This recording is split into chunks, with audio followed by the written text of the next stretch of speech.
On sait qu'au 5e siècle, toute une série de rois francs apparaissent dans les sources et il est possible qu'un certain Mérové ait existé, ayant eu un pouvoir assez faible dans la région de la Belgique actuelle. Mérové va donner son nom à toute une dynastie de rois appelés Mérovingiens, parce que le groupe auquel il appartenait, les Francs-Saliens, allait marquer l'histoire grâce à son petit-fils, Clovis.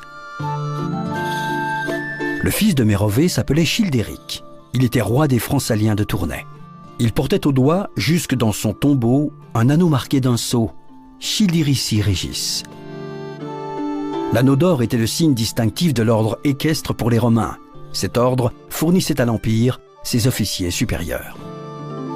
Childéric était donc considéré par Rome comme un général romain. Mais la sépulture contenait aussi des armes et des bijoux, dont un bracelet d'or massif, marque de la royauté chez les Germains.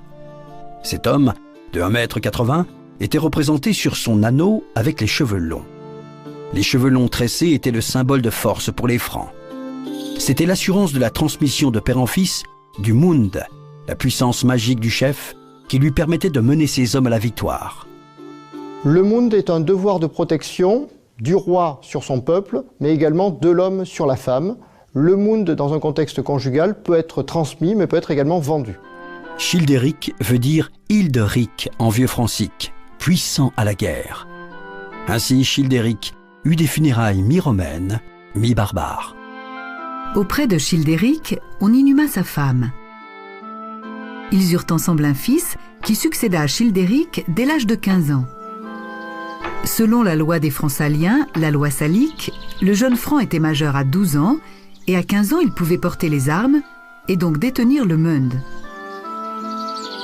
Childéric légua à son fils, en même temps que la puissance magique du chef, un système de valeurs reposant sur le vieux paganisme germanique, leur religion antique. Ce jeune roi s'appelait Clovis, ou Lodwig, illustre au combat.